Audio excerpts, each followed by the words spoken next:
with, so it's recorded. Okay, so I wanted to talk about something that's very related to what we talked about on Friday. And the thing I want to discuss is various ways in which one can move notion of information, which, as we talked about, information is just some joint distribution between truth and data. Okay, think about some other ways to think about information that are going to be more helpful for certain applied questions. We've already, in fact, done that. We looked at a class of problems where it's really, instead of thinking of information this way, it might be helpful, once you have a prior in mind, to think of information as being distribution over posterior beliefs. Okay? And there's a sense in which, for the class of problems they were thinking about, in fact, for a much larger class of problems, if two information structures, if two experiments induce the same distribution of posteriors, then for your purposes, they're equivalent. So you might as well sort of project the space of all information structures onto the space of all distribution of posteriors, and that allows you to use some other tools in what we discussed on Friday. It allows you to use sort of convex analysis and notion of concavification to think about the problem of designing the optimal information environment. Okay, so what I want to talk about today is another couple of ways that you might represent information, and these other couple of ways will be useful for other kinds of problems. Okay, so the first one, I guess, and I hope I'll be able to talk about both of them, but I won't feel disappointed if we end up just, there's lots of questions, lots of interest, we could just drill into one of the two I have planned as potential for today. So the one thing I want to discuss is, let's put ourselves back in the problem that we were talking about yesterday. So there's a sender, okay, who has some utility function v of a omega. There's a receiver who has utility function u of a omega. Okay, there's some common prior, mu naught. Okay, the receiver is going to be taking an action from some action space. And let's suppose now that our state space is the unit interval, okay, as opposed to just a binary state space. So first thing to note is, while everything we said yesterday, on Friday, everything we said on Friday still applies, and we could still, okay, talk about the value function over posterior beliefs, and while it's still the case that concavification gives you the right answer, now if you were to try and visualize the value function over posteriors for some arbitrary utility functions here, you'd be in a bit of trouble. Like, the space of all posteriors on a unit interval is an infinite dimensional space. It's not so easy, okay, to visualize. In fact, your intuitions can lead you astray. Infinite dimensional spaces don't necessarily have the properties we think might sort of, they might inherit.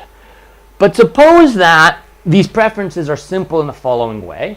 Suppose the preferences are such that, for whatever reason, u and v have the property that sender's expected utility can be written as some v tilde, let's just give it a new name, of the expectation under the posterior of the state. Okay, so sender only cares about the posterior mean. He does not care about the posterior overall. Okay, that's a restrictive assumption. That's not true for all pairs u and v, but you can think of many examples where, for example, the receiver's action is the mean. Okay, receiver is just kind of trying to guess the state, and sender has a state-independent utility function over receiver's action. That would be one way to get a situation where what sender's expected utility is just function of the posterior mean. So far, so good? If you take linear in what? What linear in what? If everything's linear in everything, these are pretty boring problems, because when sender's utility is linear in the posterior, then information is irrelevant because you never change the average posterior. So hopefully we're going to have better be some nonlinearity somewhere before information design becomes an interesting issue at all. Okay? All right, so let's think of what is, in a sense, the simplest analog of the simplest example we talked about on Friday, where there were two actions and two states, and there was some cutoff posterior where sender got his preferred action. Suppose now we put on the x-axis the expectation of the state, and suppose that the value function v tilde is a step function. Okay? Now, let's suppose the prior is somewhere over here. This is the prior expectation. Okay? Now, what you might be tempted to do, okay, is do something similar to what we did on Friday and say, oh, I see what you want to do. You want to design an information structure that's going to lead to either this posterior or this posterior, okay, and that's going to give you the highest payoff you're going to get, right? That seems like a natural thing you might hope to get. Let's suppose the fixed idea is that this prior is uniform. Okay? If the prior is uniform, can anybody tell me how could we come up with an information structure that's going to lead us to have a posterior either of 0 or of a half? Remember, we had a very specific information structure on Friday. When the state is right, you always say right. When the state is left, you say right 3/7 of the time. Okay, so I'm kind of curious, can't we come up with an information structure that's going to lead us to end up with two posterior means, a posterior mean of a 0 and a posterior mean of a half? They'll obviously give us, the highest possible payoff of right there. We're not going to be able to do better than that. How could we come up with, any ideas for how to do that? Any interjections about that question other than answers? How are you ever going to be able to get a posterior mean of 0? You're not. Okay, you can't do that. You cannot get distribution of posterior means. That distribution of posterior means is absolutely not feasible. There's no information structure that's going to give you that.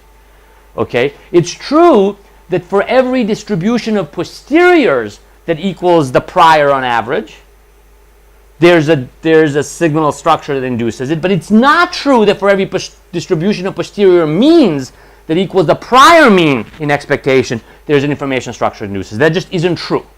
Okay, so you might be tempted to want to get this, but you cannot get there. Okay, the only way to have a posterior mean of 0 is to prove that the state is 0. The only way to prove that the state is 0 is to reveal that the state is 0, but that happens 0% of the time. Okay, so this is a measure 0 event. You're not going to have just these two events. Okay, so we know we can't do that. So what do we do? How do we solve this problem? Again, that's what I want to talk about. And thinking in the space of distribution of posteriors, or analogously thinking about in distribution of posterior means, okay, may not be the most natural way to do that. So I want to think of another place to represent the set of all information structures to deal with this problem. Because we don't yet know how to solve this problem using the tools that we discussed previously. Okay, so unless you're really good at concavifying infinite dimensional stuff, you should feel like, okay, I do not know how to solve this problem. Okay? And of course, there's a way. This is an awfully simple problem. There's a direct way of solving it, but it doesn't extend very easily. So instead, I want to talk about a way of solving the simple problem that extends a bit more easily and provides a bit more economic intuition. So that's our goal. Okay, our goal for the first half. Okay, I guess I'll leave that there.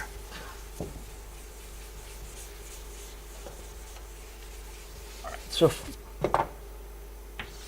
a small detour.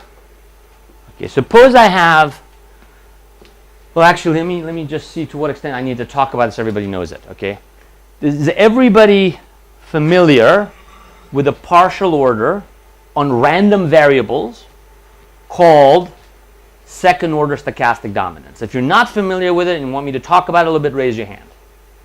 Okay, everybody knows second order stochastic dominance. Good, I can skip that. All right. Now, what you might remember about second order stochastic dominance, we're going to say that X second order stochastically dominates Y, okay, which means that it gives a higher payoff for any concave utility function. Okay, and equivalently says that Y is more dispersed.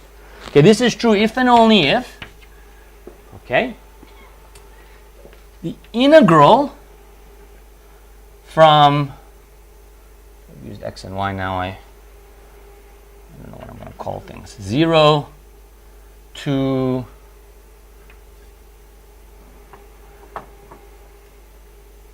Z, okay, of f sub x, this is the CDF of x, of t dt, okay, the integral of the CDF, okay, needs to be how related to that of y? Okay, needs to be less than or equal to 0 to z fy of t dt. Okay, so a more dispersed utility function has a higher integral of a CDF. Everybody good on that, right? These two have they have the same mean. Good. So we all remember that. That's second order stochastic dominance.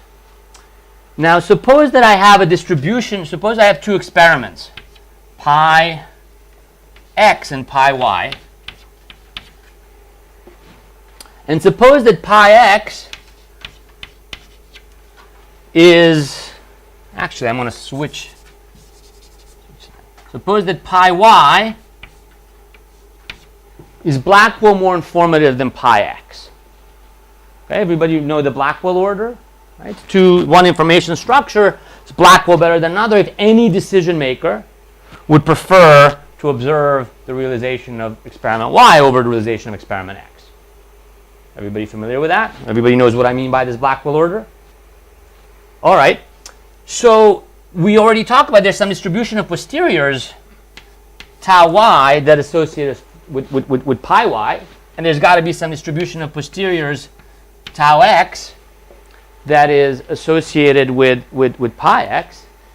But remember, these are distributions of posteriors are depending on the space. These may not be like random variables, or they're random variables, but they're random variables in a potentially large space if our state space is big. Okay, but so this obviously this definition assumes a one-dimensional random variable, right? This formulation of second order stochastic dominance. But for now, suppose the tau y and tau x, just a fixed idea, suppose, just as warm-up, that the state space is binary, so these are just random variables. What do we know about relationship between these two random variables? Okay. What? X dominates y in second order stochastic dominance, right?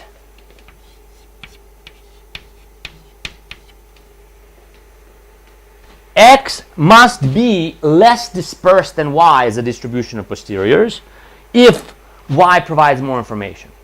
An experiment that gives you more information must lead to more dispersed beliefs. That's kind of the heart of Blackwell's theorem.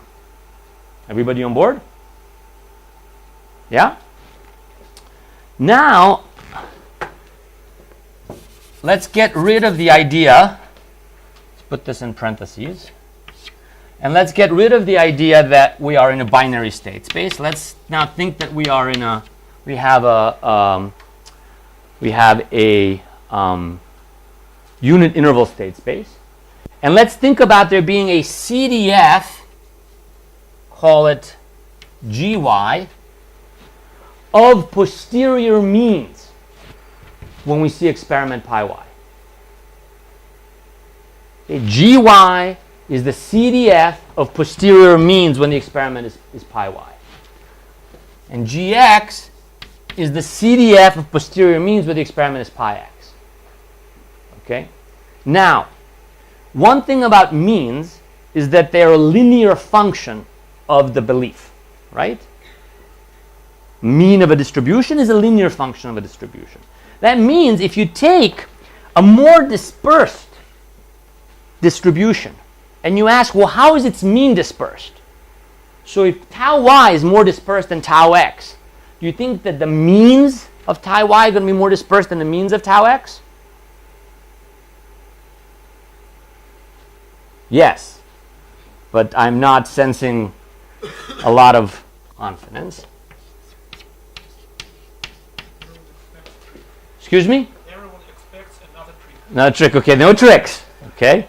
It is true that if I give you a more informative experiment, you're going to end up with a more dispersed distribution of the mean. Good? Everybody on board? All right. Now I want to couple that with a way of representing dispersion in terms of integrals of CDF. Okay? I want to take the following steps. You give me, so we fix a state space. You give me some experiment on that state space pi. I'm going to say, well, that induces some distribution of posteriors tau. Okay, we can call it tau pi, let's say. That induces some distribution of posterior means, g pi. Okay? An experiment induces a distribution of posterior means. And I want to say that that induces a function c pi, which is going to be defined to be the integral from 0 to t of g pi, c pi of x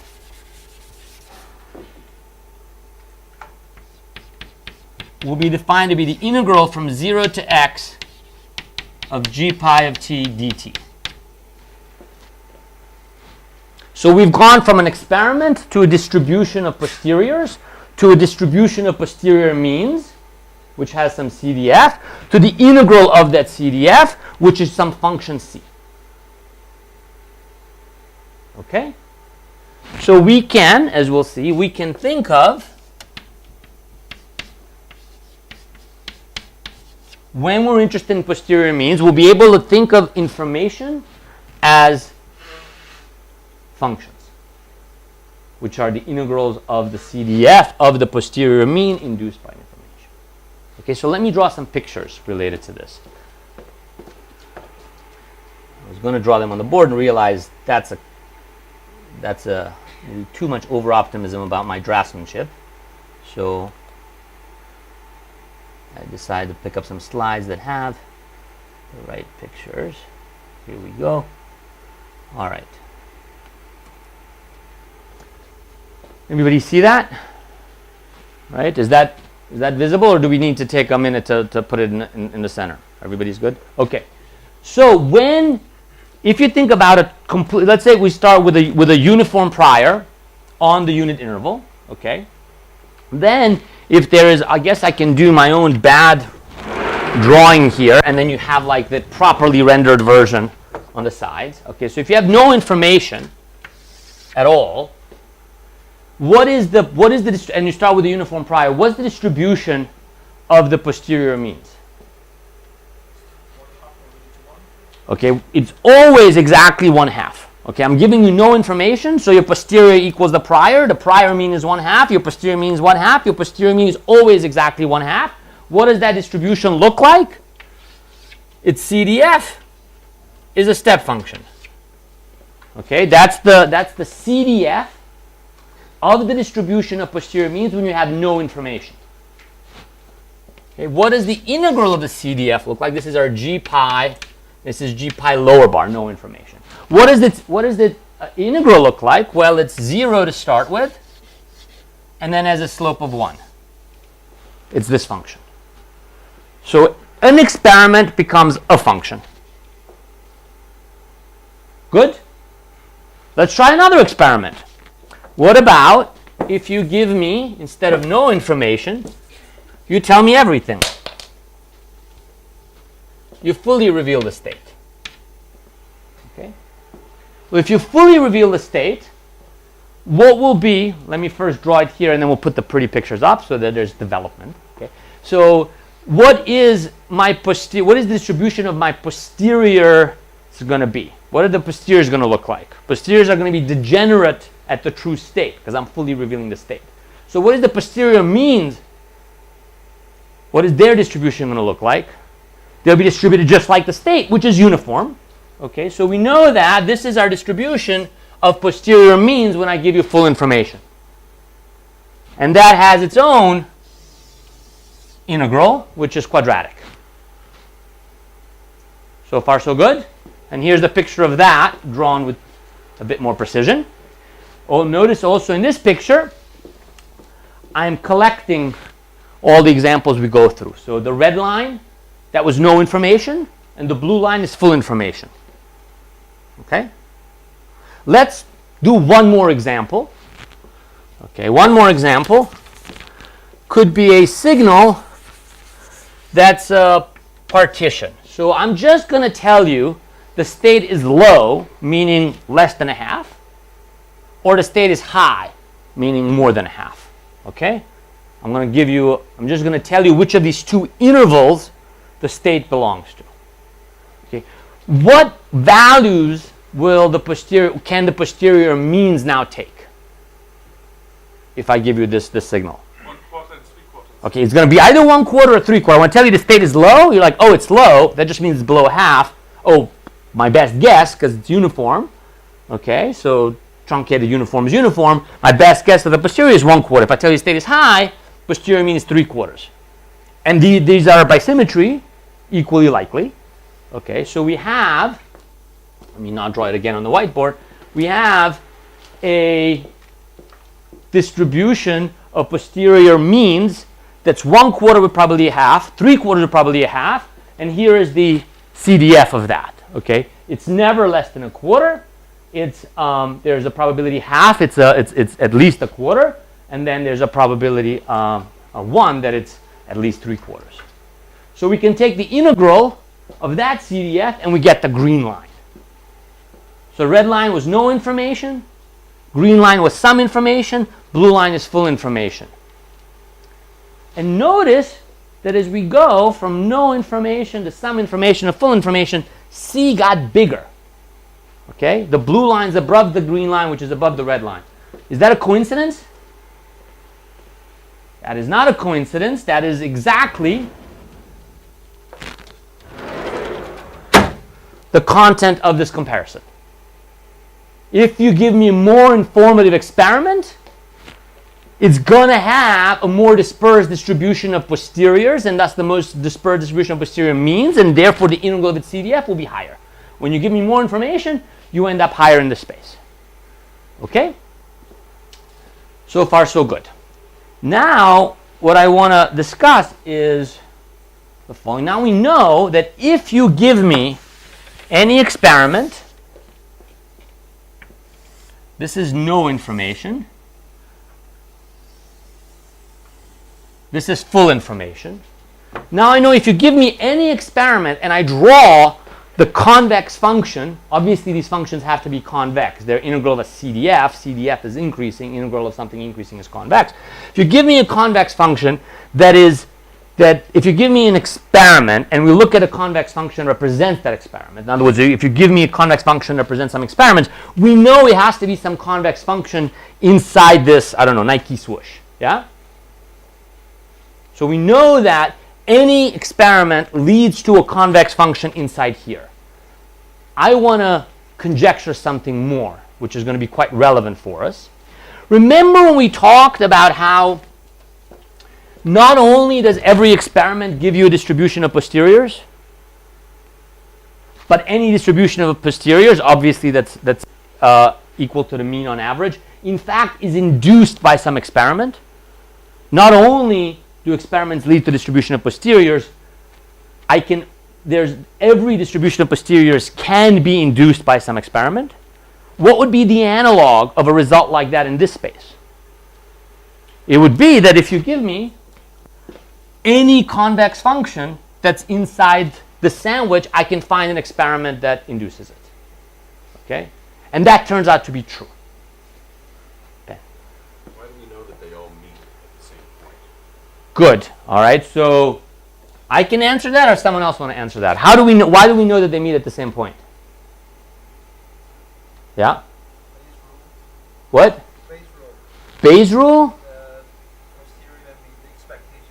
This is the expectation of the posterior mean. Good. Exactly. So we know that the integral of the CDF, okay, that its value at the edge, at the value that's the top of the support of the state space, is pinned down exactly by the mean of the distribution. Okay, the mean of the random variable pins down what the integral of the CDF of the random variable is going to be. Obviously, any experiment leads to a distribution of posterior means that has the same expectation, namely the prior mean. That's why they end up at the same place. Yeah? One question. If two C functions touch each other, is it then that there's at least one decision maker who's indifferent between them? Okay. By at least one decision, what that will mean is that there is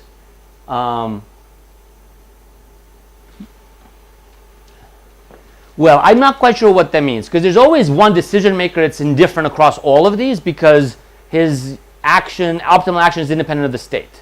So that's true always. It is, you still can easily have, you can, obviously they can touch each other in the interior. I mean, they're all going to touch each other at the beginning and the end, right? So what does it mean to touch each other in the interior? I don't quite know right off the top of my head, but obviously would want to, there's something interesting that has to be stronger than just there's someone indifferent. Okay? All right. So what we want now is we want a result of the form that tells us you give me any function in here, I don't care what it looks like. You give me any function and I can give you an experiment that leads to that function. Okay, that turns out to be true. Maybe since I have the slides up anyway, I might as well, there's a bit more notation there, so let me just put this away. So in any case, this is a proposition that says this is true. There is this function f that's in there that's basically playing the role in these notes of what we've been just calling the mean throughout. In fact, you need to be taking a linear transformation of the belief and looking at distribution of the linear transformation before you have this conclusion. Now, your state space is not binary. There aren't really many interesting functions out there that are linear functions of the posterior that aren't the mean.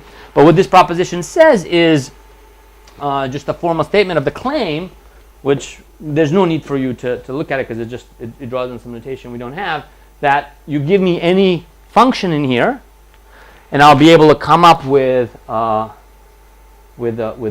information structure that is represented by that function. Okay, and the proof is actually, since I already have this up, the proof is very, very quick. I don't want to go through it in detail, but basically once you give me a C, I'm going to take a derivative of it, okay, to get a G, and then turns out we have old well-known result that any G that is non-decreasing right continuous is a valid CDF. So now we have a CDF, and then we have other results that show that there's therefore an experiment that's going to be inducing this. So let me move away from these slides now and go back to the, well, actually maybe let me not. Let me do something else. Let's return now to this problem. Can thinking of experiments as convex functions help me solve this problem?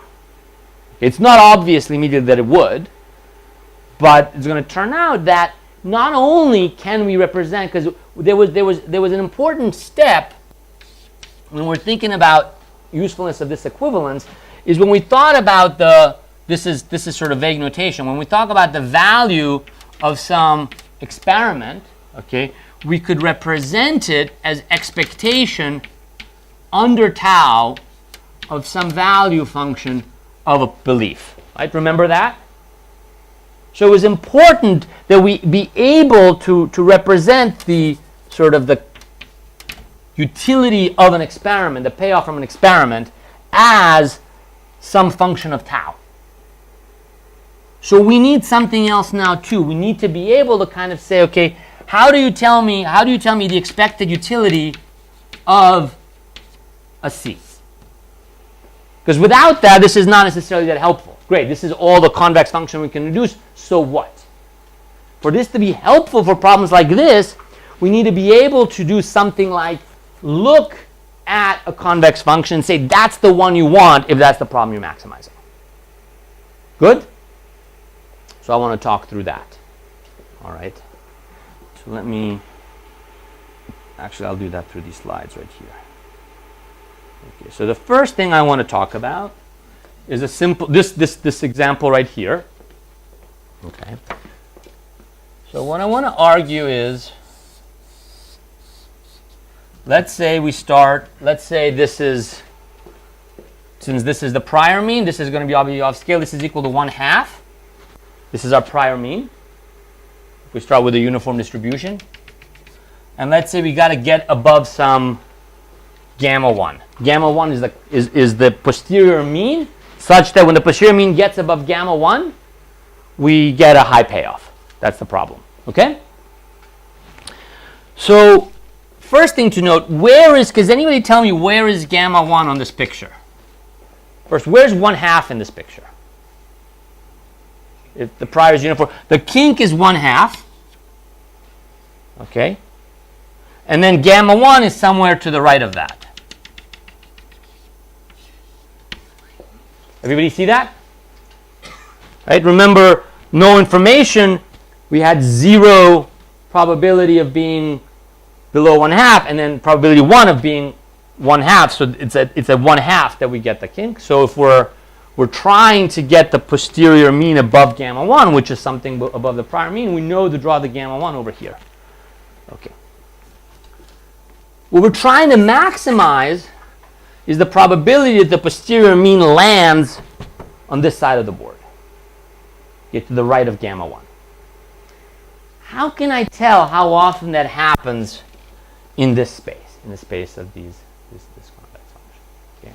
So let's think about what does the left derivative, so what notation are you? C prime minus, something like that. The left derivative at some x.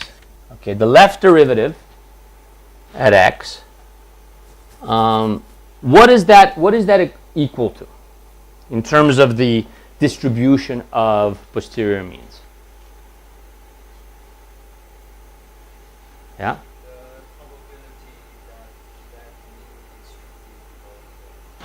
Correct. This is equal to the probability that our posterior mean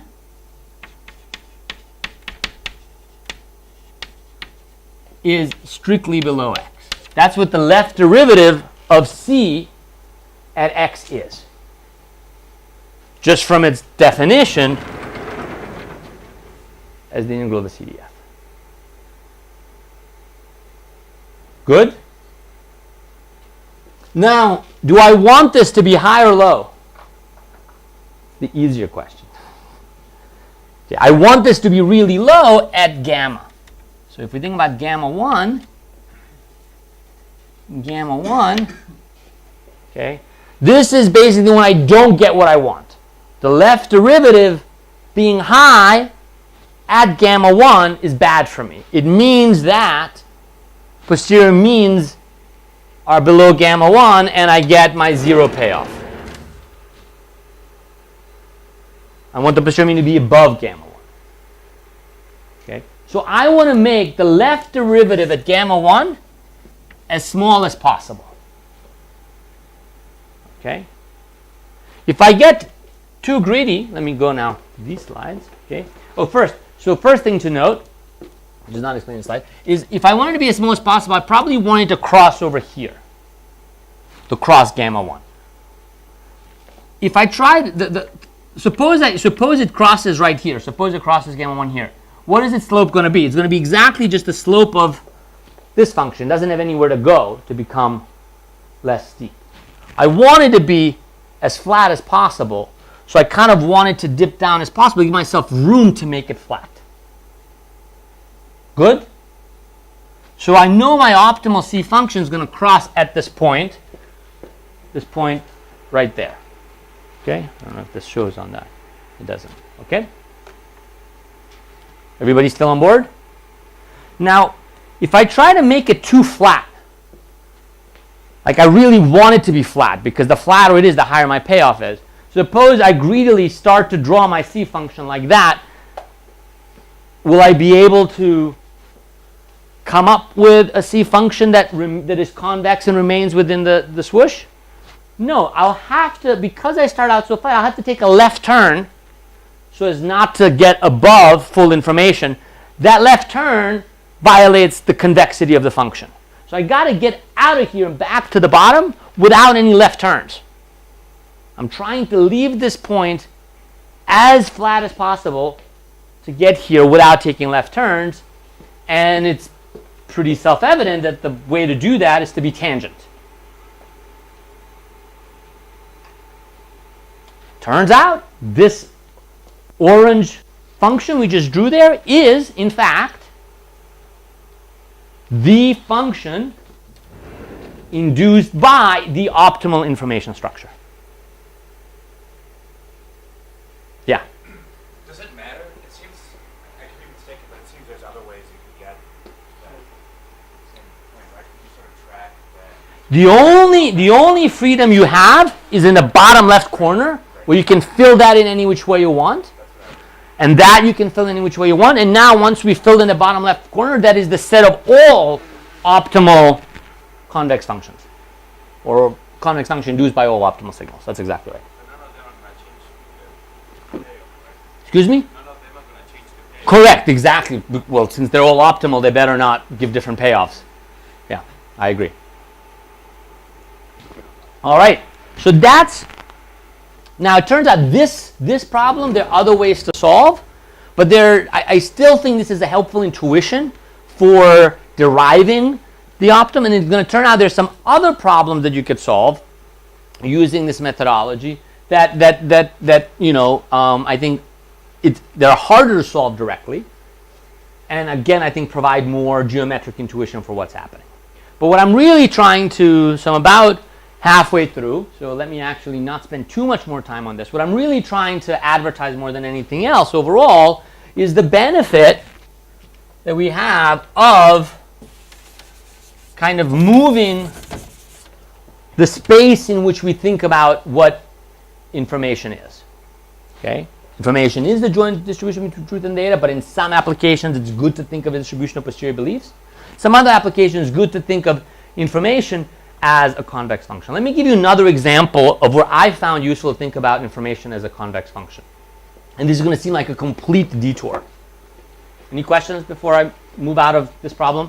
Moshe? Oh wait, I think you're supposed to, with some reluctance, I'm giving you a microphone, but it seems always like a bad idea.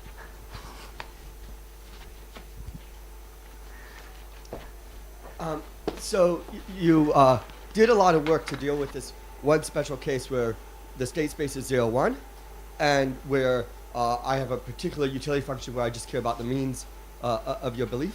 I guess my question is, do we particularly care about that state space and that utility function, or is this logic going to... Oh no, this logic extends. I mean, what this logic extends to, first, there was nothing special. What this logic extends to is the set of places where there is a one-dimensional summary statistic of beliefs that sender cares about. That needs to be the case, but that's the case in a lot of applications. It's going to be the case that there's a one-dimensional representation of beliefs that sender cares about. All right, so we have some value function expressed about posterior means, okay, and then some way of thinking about in the space of the induced functions sort of representing some analog of this, with like I see this function is this good or that good depending on this feature of the convex function. Okay, but I'm going to give you a totally different example for why you might want to do this. Okay, but just think of it as another thing in your toolbox for when you have trying to think about information, you might want to change the mental space or the mathematical space in which you want to think about it. There's another question. Can you?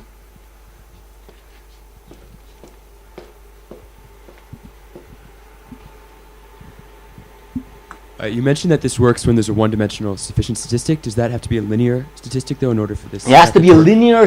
Yeah, absolutely. It has to be a linear statistic of the beliefs. So there's really only two examples that I think fit that. There are only two cases that fit that. One is that we have a binary state space, okay, which this is a bit of an overkill machinery-wise, or we're talking about the mean, because as soon as it's not linear, you don't have a step from here to here. Okay, so for example, suppose you took a one-dimensional summary statistic. So thanks for correcting me. In fact, what I said was incorrect, as you point out. Suppose you take a one-dimensional summary statistic, like the variance of a distribution. Okay, it just isn't true now that an experiment gives you more information and therefore leads to more dispersed beliefs, leads to a more dispersed distribution of variance. That just isn't the case. Okay, so that's absolutely central. So let me give you what might seem like a complete change of might at first seem like a complete change of topic, but I think that's good because I'm trying to kind of give you the as wide a range as possible of settings where this is helpful. So suppose that you're interested in the following question, which I'm working on with Marianne Bertrand. It's an empirical question, and it's: have the lives of the rich and the poor in the U.S. diverged over the last half century? Okay, that's what I'm interested in. Let me make it more precise. Suppose you tell me in year 1960, all right, how you spent your day. I can figure that out because we have American Time Use Survey going back to 1965. Okay, so you tell me how you spent your day. You don't have to look at the slide. I can tell you what's on there. Okay, or you tell me your attitudes towards social issues. Okay, or you tell me what TV shows you watch, etc. Question: if you tell me these things, how well can I guess whether you are rich or poor? Let's say whether you're in the top or bottom quartile or top or bottom half of the household income distribution. This is a well-defined question we can answer from a data set. Let's say the first question: if you tell me how you spent your day, can I tell whether you're rich or poor? What do I need? I need a data set that has income and how people spend their day. And I have that 1965, 1975. So I can tell you 1965 how much time use tells me about whether you're rich or poor. So in 1975, what does time use tell me about whether you're rich or poor? So far, so good?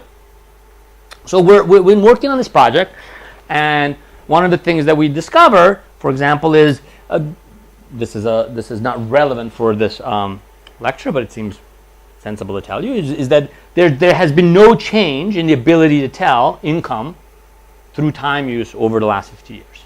Okay, so that's something that we find interesting. We might also ask this: well, what not about time use? What about social attitudes? And we might have some results about how to what extent there's been divergence in attitudes towards social issues by income. Okay, but suppose I wanted to know if someone told me both how they spent their day and their social attitudes, which just seems relevant as I go around and meet people. I might learn both of these things about them. How well can I guess whether they're rich or poor? Remember, I have a data set that's got income and time use. I've got another data set that's got income and social attitudes.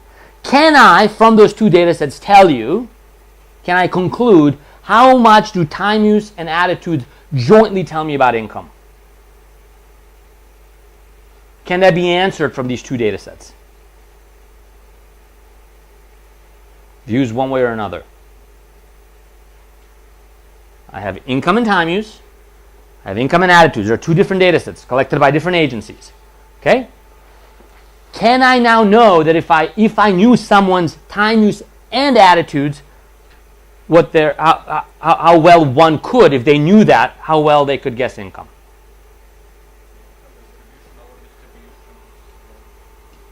So the answer is yes or no. I could answer that question. No, you can't link across data sets. That's the whole point. Then I just have one data set. Okay, the answer is no.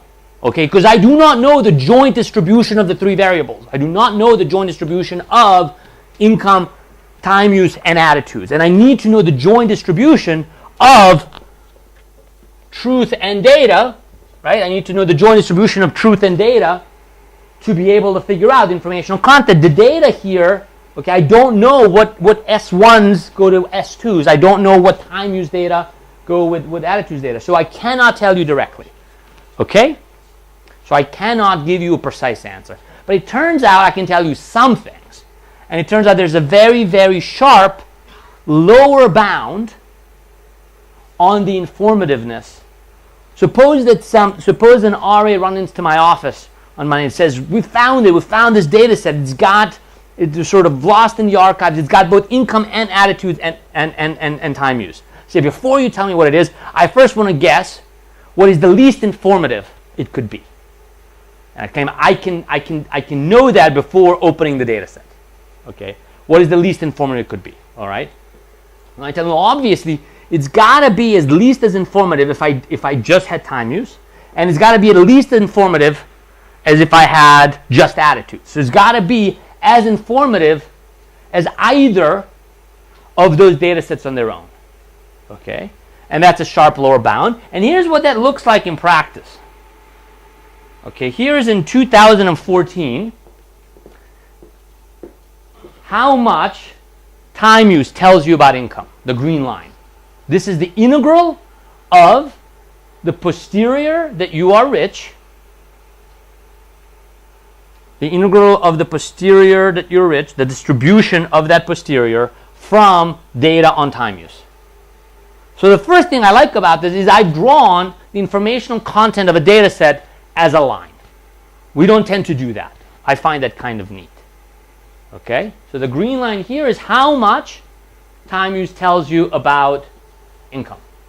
The blue line is how much the ATIS and GSS are names of the data set, the American Time Use Survey and the General Social Survey. Okay, the blue line tells you how much knowing someone's social attitudes tells you about their income. This is again for a particular year.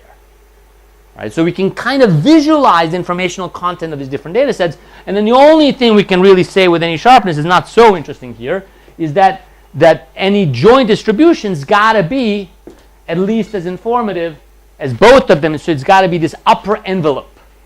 Okay, and you know, if I were doing this hypothetically, I would probably make the green and the blue line cross each other a bit more to make the line more dramatic, but that's the actual data, which has its own merits. Yeah? Is it correct to expect that the most informative would be if perhaps the data set says the variables are independent, or in some sense? So they're uncorrelated, perhaps.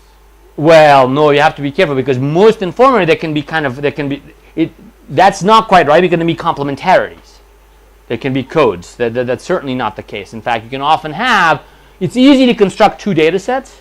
That's not going to be true of these two data sets, but it's easy to construct two data sets, each of which is not informative at all, and together they're perfectly informative. So, and that obviously can't happen if they're independent.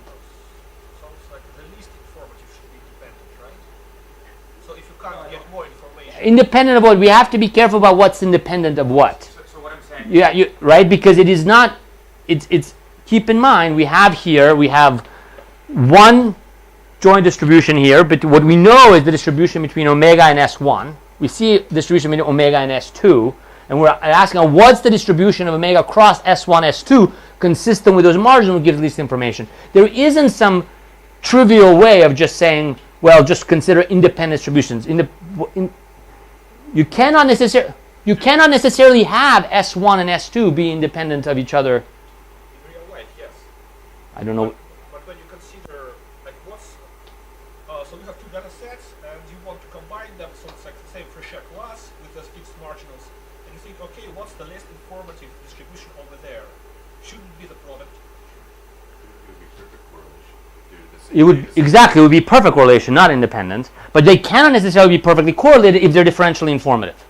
Okay, so I don't think independence is a bound in either direction, and I think the upper bound you cannot necessarily be attained because once you know the size of the signalization space, there might not be enough room, given the richness of the signalization space, to create that code. So you don't know that you can get to the upper bound, and we don't know that we can necessarily get to perfect correlation because here you can't.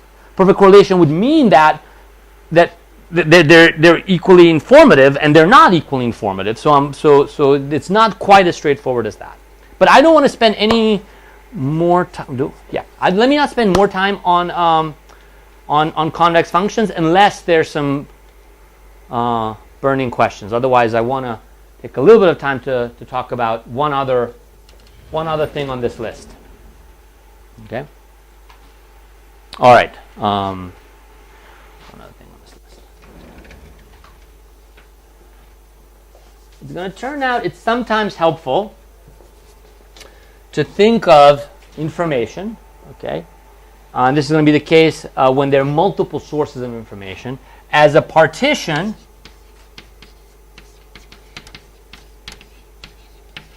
of state space crossed with a unit interval. Okay, I want to tell you about why that might, when that's pretty useful.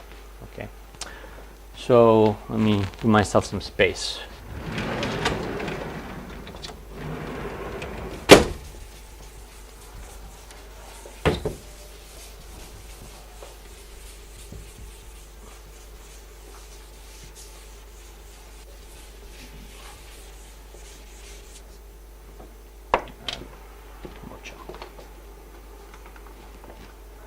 So suppose we have some two sources of information. Suppose we have pi A and pi B.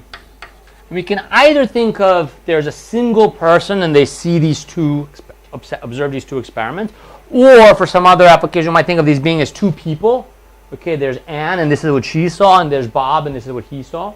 Okay. In any case, suppose that I tell you that the state space is binary, and Anne saw signal realization which was indicative of the truth 3/4 of the time and misleading 1/4 of the time. In other words, let's say the states are left and right. She saw L 3/4 of the time when the truth was L. She saw R 3/4 of the time when the truth was R. I tell you that's true about Anne. I tell you actually the same is true about Bob.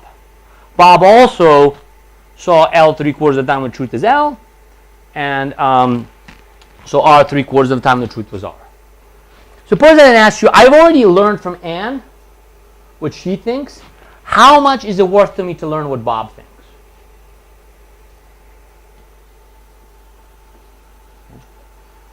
And let's say you know my utility function. Can you tell me the value of getting this signal, given the fact I already have this signal? No, for the same reason that we just discussed.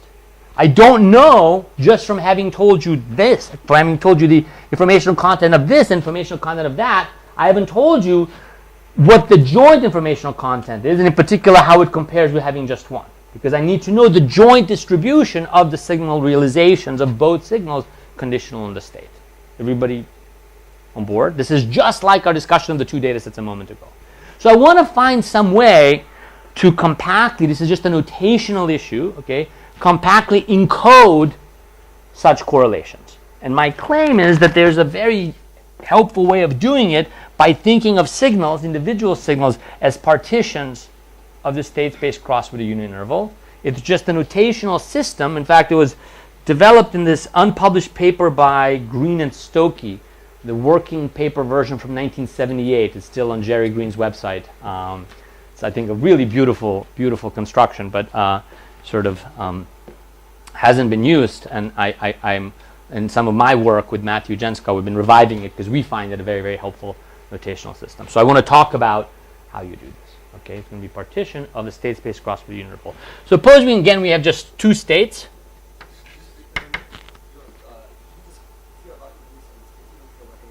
Excuse me? Yeah. I'm just informational content of this versus that versus both of them together.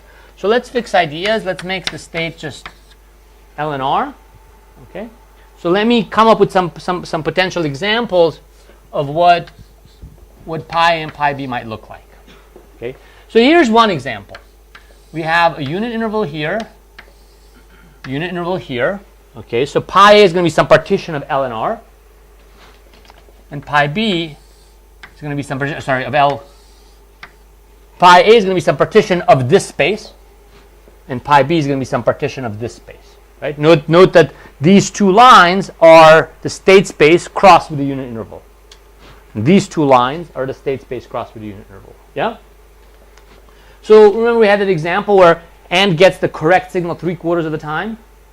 So perhaps she gets something like SA little l here and SA little r here. Okay, this is 3/4, this is 1/4. And she gets SA little r here and SA little r here, a little l here. Okay. So in this notation, we are explicitly specifying through this unit interval the outcome space that's capturing the source of noise conditional on the state. So you can think of there being some uniform random variable on here, okay, on this unit interval.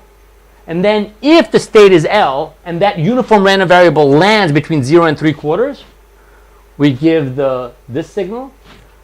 And if it lands between 3/4 and 1, we give this signal realization. And in R, okay, we have fixed the realization of this uniform random variable. If it was between 0 and 3/4, we're going to give SAR as the signal realization at the end. And if it lands between 3/4, we're going to give SAL. Is everybody on board how this for pi, just pi a, this is the same as saying like this is going to have the property pi of little l given l equals 3/4. Pi r given l equals 1/4. Pi a l given r is equal to 1/4. And pi r given r is equal to 3/4. Okay? Any questions about the notation? Now we're going to talk about Bob. Maybe Bob's signal has the same property. It looks just like this. Okay, we could replace the A's with B's. But now we could think about it looking the same way.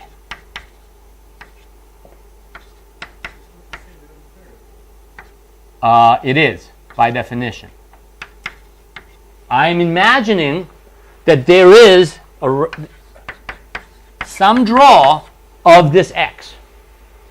Okay? I'm just imagine there's some draw of this uniform random variable, just one. And we're interested in what does Ann see and what does Bob see. This is a notational device. Well, it's the same random variable top and bottom.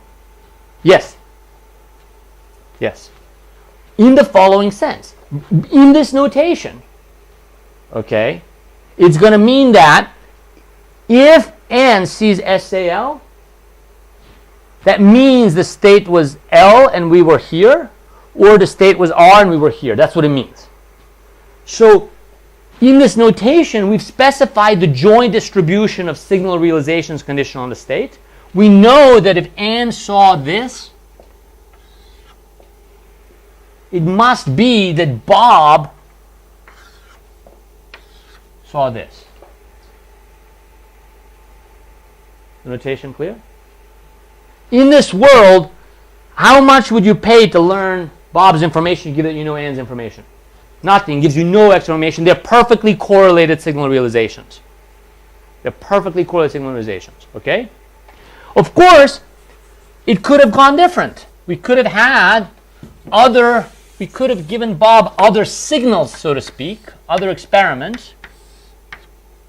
Maybe his look like this.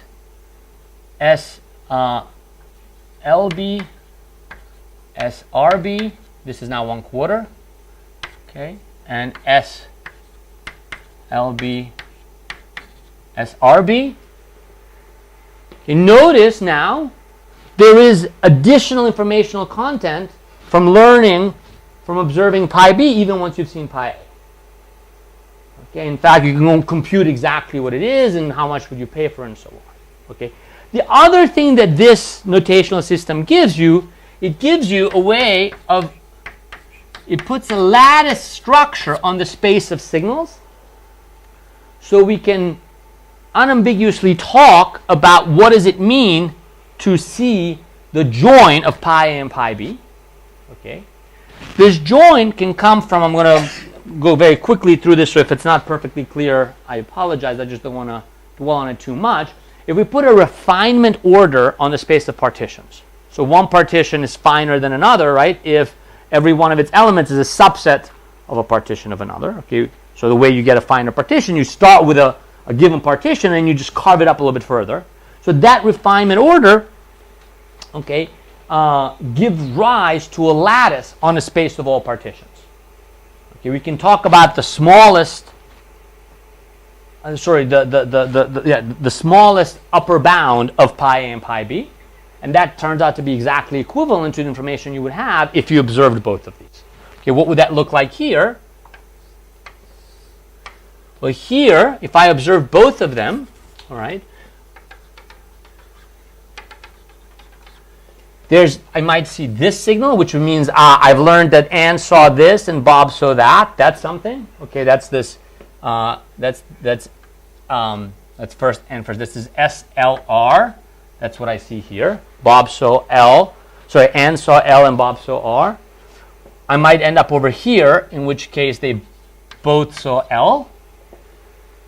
And I might end up over here, where she saw R and he saw L. See, it's very easy to compute this. And we can, of course, do the same thing over here. And here we have SRL, SRR, and SLR.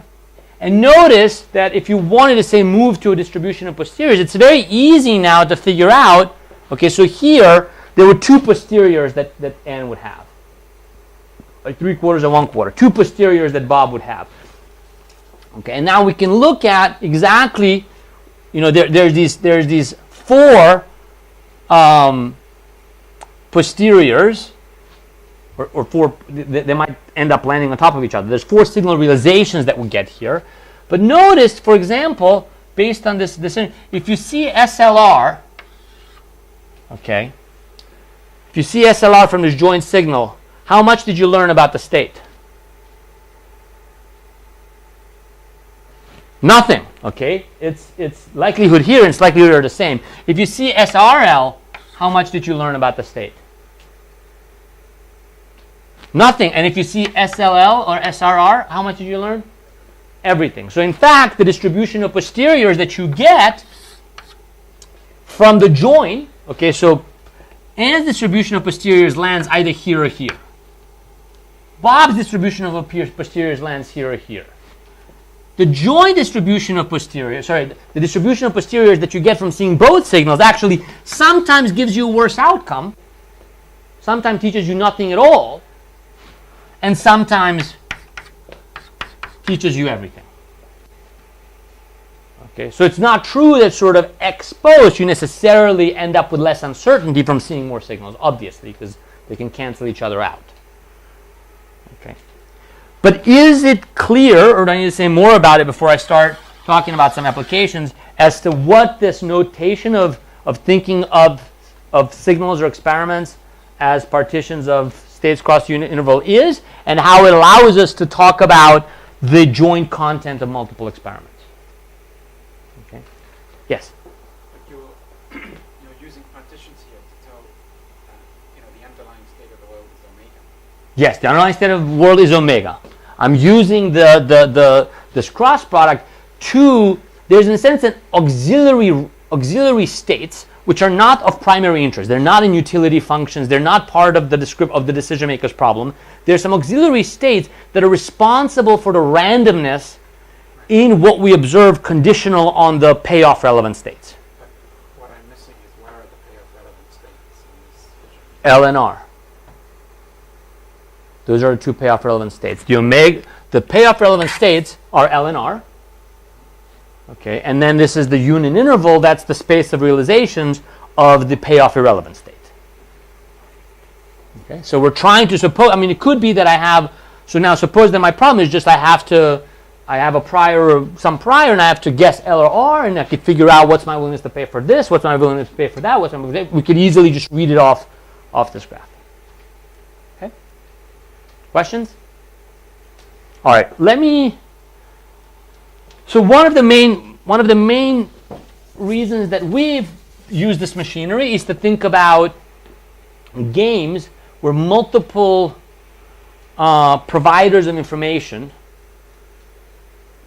are trying to influence the same decision maker and trying to figure out what do the Nash equilibria of that game look like compared to what would happen if they would merge. And in the unlikely case I have more time left, I'll tell you a bit about that. But I actually wanted to use this to actually just talk a bit about some more, I think, primitive but important things to note about nature of Bayesian updating in multiple sources of information. So let's keep this as a background in mind. And I want to just ask you what you think about the following scenario. Ann and Bob are perfectly good Bayesians. They're perfectly rational. They know something about what they've learned about the world, and they know something what the other person's learned about the world, and you walk and you overhear this conversation. Last time we talked, we both thought the probability of right was 1/2. And what do you think now? Okay, so Ann says now, but Ann says, okay, last time we talked, we both thought chance of R was 1/2.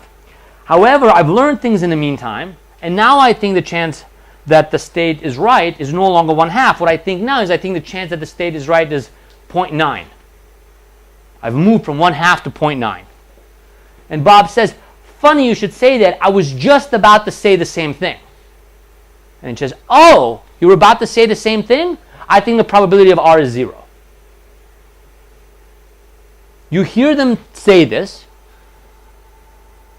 Someone tells you, I don't think they're very smart.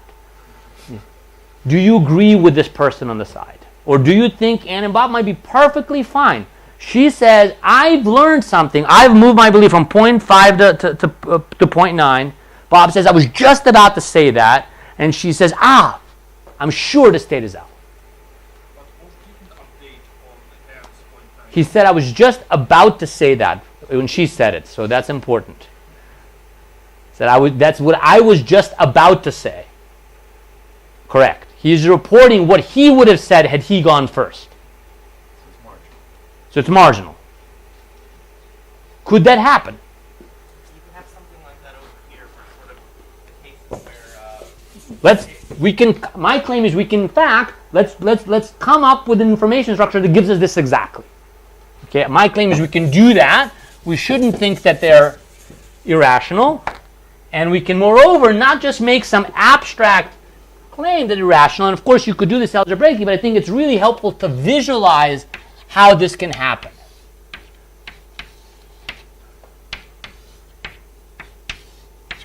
Okay, so how might we have it happen?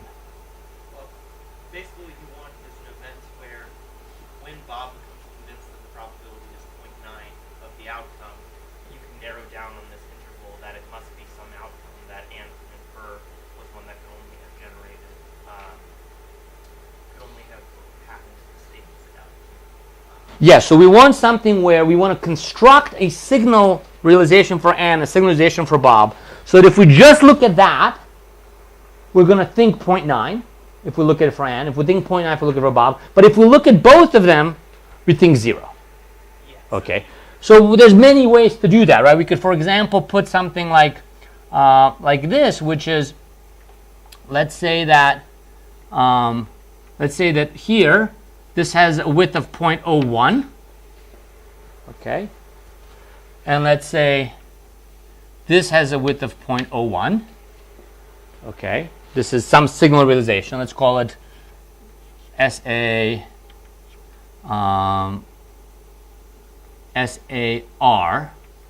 This is SBR. Okay, so this is kind of unlikely.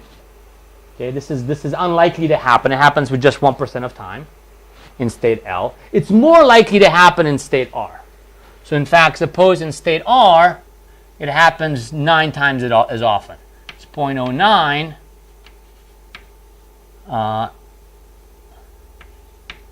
SAR and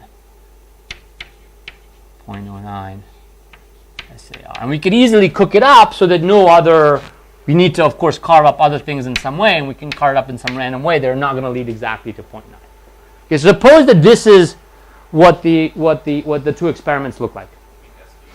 SBR is what I mean over here.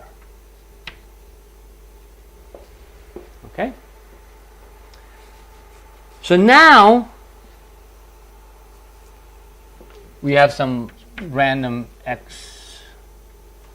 Well, in fact, we can make all of these perfectly informative. Okay, so x, y, z, w. I've run out of letters. A, B, C, D. Okay, so all the other signalizations teach you to state completely, just to fix ideas. There's other ways we could fill this in. It doesn't matter. Okay. The whole point was the only way to get to believe if Anne believes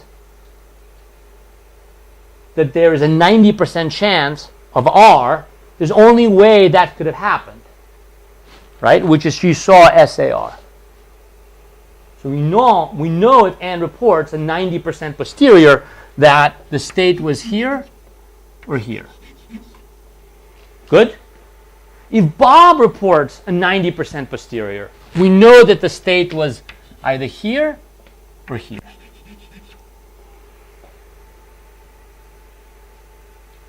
Okay?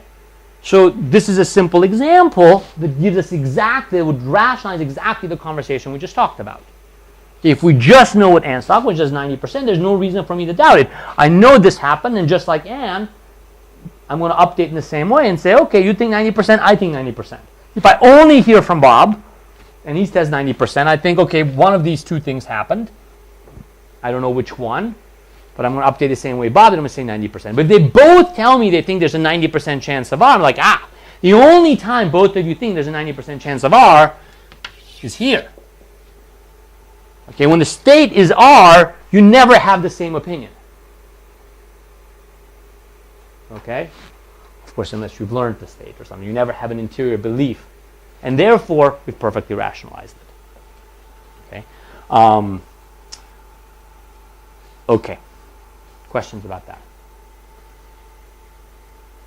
All right, so then let me actually, since I do have another 10 minutes, let me tell you another way that I think this has been helpful.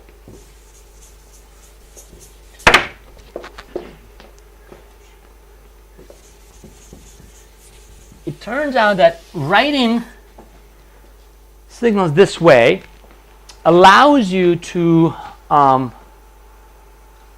establish the following. I'm not going to have time to go to proof, but I'm going to make a claim that I think is an interesting claim, which is in a sense the generalization of the fact that if you give me a distribution of posteriors that equals the prior, I can give you a signal that induces that. Okay.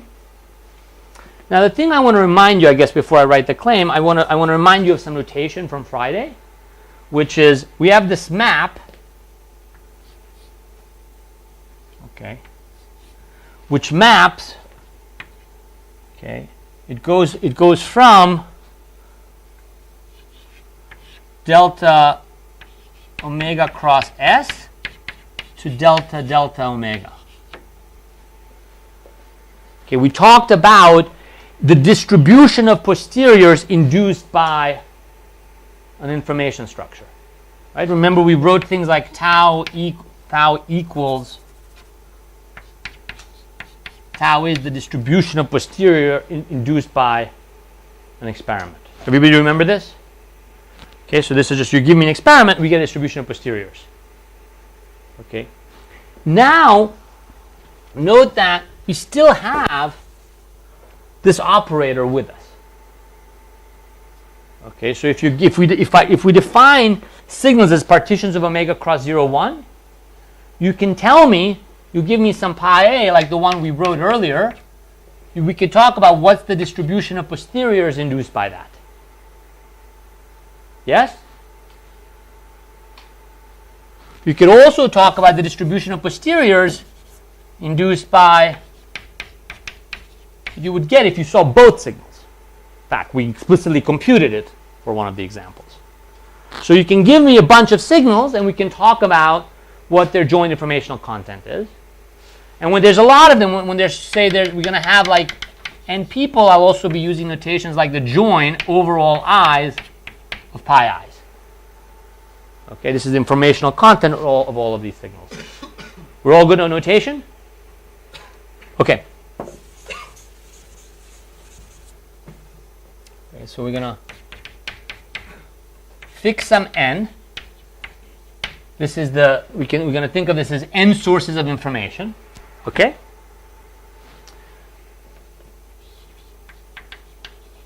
Given any, let's call it pi I equals 1 through n. So this is a collection, a vector of experiments. And any tau that is Blackwell more informative, okay, this is, I'm slightly abusing the notation here. We talk about Blackwell informatives of experiments, but you could also extend the notion, obviously, to the Blackwell informatives of distribution of posteriors. Then what? Then the joint informational content of all of these signals. So we start with some set of experiments. We start with something that's more information than that. Everybody so far so good? Okay. There exists, and we can also fix some j. This is some one person that we're interested in, some one source of information. There exists some pi j prime such that tau equals the following. You're going to take the join of everybody who's not Mr. J. We're going to join that with this deviation. So what is this saying? It's saying we have some n, think of these as being n players, and they're all providing information. And we're going to think about one of these players. We're going to say, okay, we're considering you can think of this as almost you can think of this as a strategy profile where every player is providing some information. Well, then any player J can deviate to any distribution of posteriors that is more dispersed than what the players are currently doing. I can unilaterally induce anything more informative than what the proposed profile is. And in fact, it's obvious that, let me see that. So is the content of the claim clear? Any player can unilaterally deviate to anything that is more informative than what we're currently doing.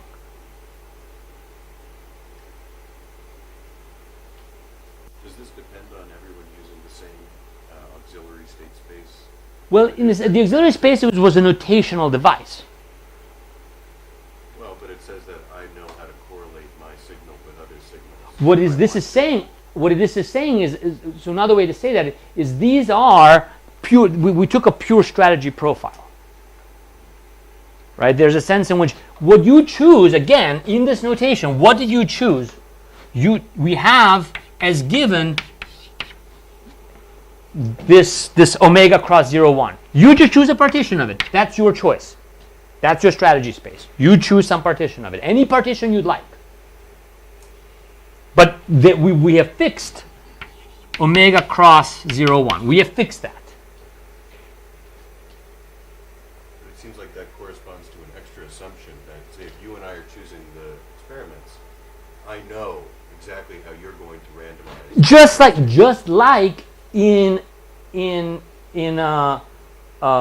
there's a sense in which here you're choosing a deterministic strategy. You're not randomized. This is a pure strategy. Turns out it's going to look like a stochastic signal to an observer, but as a strategy, it's a pure strategy. We can, of course, talk about other people using mixed strategies, and then this isn't true. If people employ mixed strategies in the space of experiments, okay, then this will not extend. If we were to take, given any profile of mixed strategies in the space of signals, you cannot get to anything more informative. But given any pure strategy profile, I can get to anything more informative. Okay? Clear? So let me end with why this can be useful. So one reason why this can be useful is, suppose now we're interested in a game where there is a single receiver that has a utility function u of a omega, and we have n senders with utility functions vi of a omega. Okay? So what is going to turn out to be the case is that, remember that when we had a single sender, say preferences look like this, a single sender, so this is v1, the function of v, we said to figure out what he wants to do, we look at his concavification, and we know that he is going to be inducing this belief or this belief. Okay? But we also know something else. We know we can identify the set of beliefs where he would not want to provide more information. We can talk about what are some posteriors where we could land. You can call these coincident beliefs. What are some beliefs so that if this sender knows we're at that belief, he doesn't want to give more information. Yes? That's a set that's very easy to compute. But let's suppose I have a set like that for V1. Okay. And I have some set like that for V2. Okay. For example, maybe it starts the same. And goes like this, or maybe it looks like that. Okay, so here the coincident beliefs are right here and right here. Okay? Now my claim is this result, think of this as a lemma if you'd like, makes it very easy to compute the pure strategy equilibrium outcomes of a game where every sender gets to choose what information to provide to this receiver. They all care about what action the receiver takes. It makes it incredibly easy. If you kind of started with thinking about this space, and you said every sender out of these n senders can choose an arbitrary joint distribution between truth and data, and we have to worry about, of course, choosing the correlations and everything, it's a very hard fixed point problem to think about if you think about it in this space. But in this space, my claim is that if we have an equilibrium outcome, the distribution of beliefs that's induced in equilibrium is in the intersection of the coincident beliefs of these guys. It has to be, so what is the intersection? The intersection is going to be just this bit right here and full information. I'm sorry, and probability of R. Okay, so if the prior, maybe prior is right here, okay, then anything that falls inside the support is an equilibrium. And you can never have an equilibrium where you fall outside of the intersection of these coincident beliefs. Why can you not have an equilibrium where you fall on some belief that's not coincident for every one of the n senders? It's because of this lemma. Suppose that we got to some belief like that. Okay, this is a belief that this person doesn't necessarily want to, maybe this is a belief that this person does not want to move away from. But there is, as long as there's a distribution, there's some outcome. This is our proposed strategy. This is our proposed strategy profile. This is the proposed equilibrium outcome. We know there's something more informative. We can just take that belief and provide more information. We know that that is an available deviation for every player.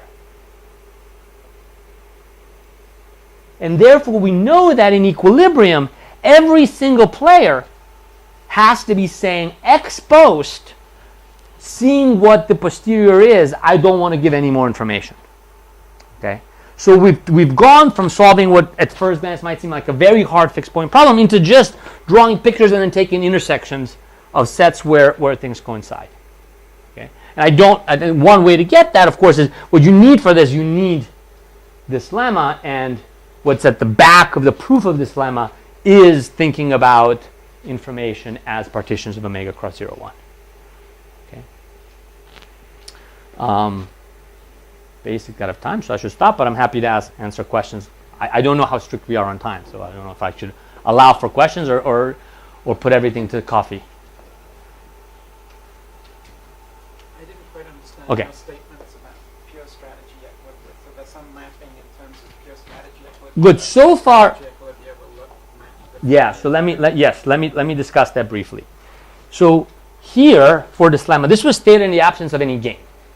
This was just, let's define pi i's as partitions of omega cross 0, 1.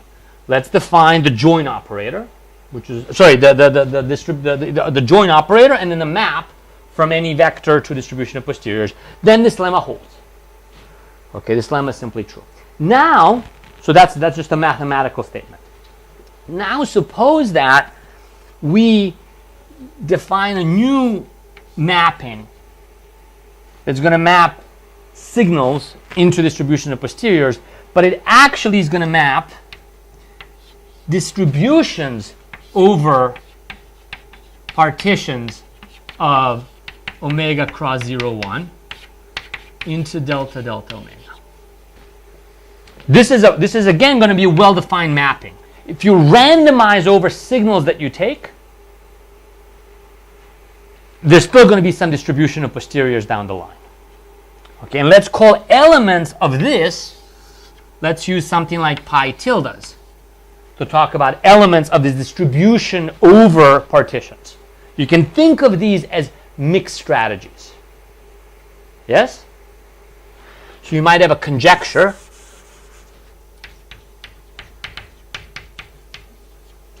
Okay, fix some n, fix any pi tilde. These is a vector of mixed strategies over signals.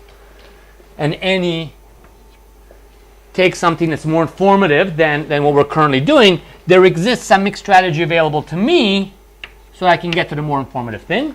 Okay, this is false. Okay, and the reason why it's false is that I can't get to anything more informative because I don't quite know what's going to be the realization of your signal. So suppose that you are currently inducing some distribution of posteriors like this, and what I want to do is I want to leave this belief alone and just split this one. Give more information only when we land over here.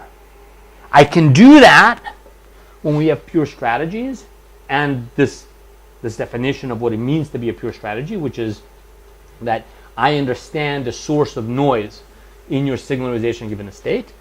So I can do this, but there's a way for you to induce this distribution where you're using some private randomization, and then this is not available to me. And I cannot get to all the taus, and then this lemma is not true, and it's not true that, in fact, in every equilibrium we get coincident beliefs.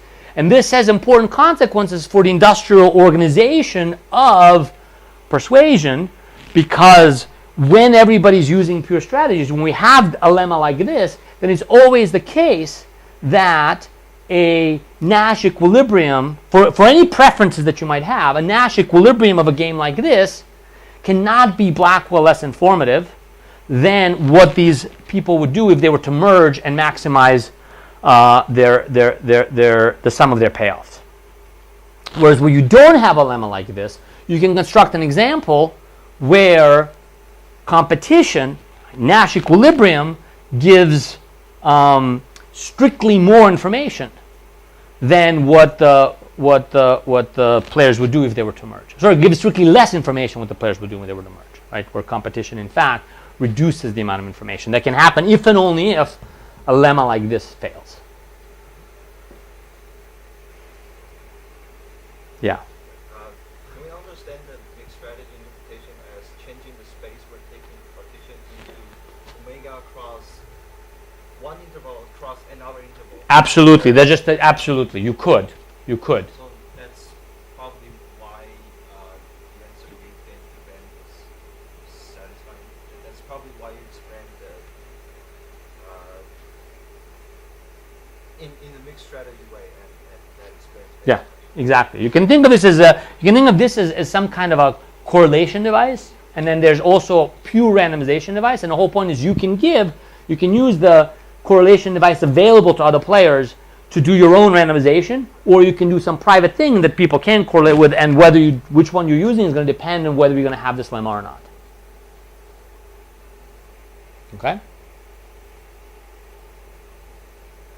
Moshe?